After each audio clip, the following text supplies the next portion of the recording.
Siguradong lalo kang bibilib kay Lebron pag nalaman mo ito 2 games na lang 39k points na. First NBA player sa history ng liga na mahihit ang 39k point mark. Pero bago yan, Stephen Curry nagbigay pahayag sa 6-game losing streak ng GSW. Bigo nga pong maputol ng Warriors ang kanilang losing streak kanina matapos ang disappointing loss laban sa OKC Thunders. Ang good thing lang para sa GSW ay nagbalik na ang kanilang superstar na si Stephen Curry na decent game ang ginawa kanina at nagtala ng 25 points, 7 rebounds at 3 assists. At after ng game sa post-game interview ni Steph, sinabi nga po nito na isang urgency na daw ang losing streak nila ngayon o kailangan na nilang kumilos para maputol ito dahil isang malaking problema daw ito sa team at ayaw nilang mag-develop ng losing mentality sa kahit anong parte ng season. Matagal-tagal na nga rin po noong huling 6-game losing streak ng Warriors kaya masakit talaga ito para sa kanila. Madaming NBA fans nga pong nag-react sa pag-i-struggle ngayon ng Warriors. Ayon sa isang fans, tapos na daw ang dynasty ng GSW. May nagsabi din naman na kaya daw sanang ipanalo ng Warriors yung OT kung naglalaro lang si Draymond Green. Dapat 30 plus point daw si Stephen Curry para sure na panalo ang Golden State Warriors. Samantalang Lebron, grabe ang ginagawang laro ngayong ika-21st season niya sa NBA.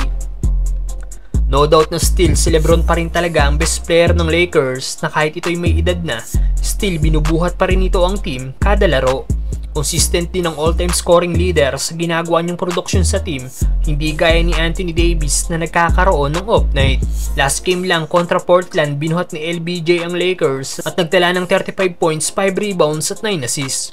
At dahil sa 35 points ni LBJ sa Portland, meron na nga po siya ngayong total 38,958 career points. Kailangan niya na lang ng 42 points para ma-hit ang 39k point mark na wala pang nakakagawa sa history ng NBA. Posibleng 2 games pa bago ma-hit ni LBJ ang career milestone na ito dahil nag-average siya ngayon ng 20 plus points per game. Pero posible rin magawa niya na ito bukas kontra sa Houston Rockets pag mainit si LeBron James, gaya na lang ng ginawa niya laban sa Portland. Hindi nga lang po itong nakakabilib sa ginagawa ni Lebron ngayong season dahil ngayong ika-21st season niya, ginagawa ang highest percentage niya sa field. Grabe ang efficiency ni Lebron mga brother, career year para sa pinakamatandang NBA player ngayon. Wala na siguro tayong makikita ng gaya ni Lebron na nagagawa ito sa kanyang ika-21st season. Maging ang American rapper na si DaBaby ay grabe ang paghanga sa 4 times MVP. Dahil sa isang interview nito, sinabi niyang si Lebron ang pinaka-iniidolo niya na kahit saan pa daw ito maglaro ay pupuntahan niya. Kahit sa Russia pa raw ito, mag-aaral daw siya ng Russian language. I'm a Bron fan, first of all. Okay. Bron, I'm going where he Wherever he go. If he go play for Russia, goddamn, I'm trying to learn the language. Ano masasabi niyo sa ginagawang laro ni Lebron ngayong ika-21st season niya mga brother?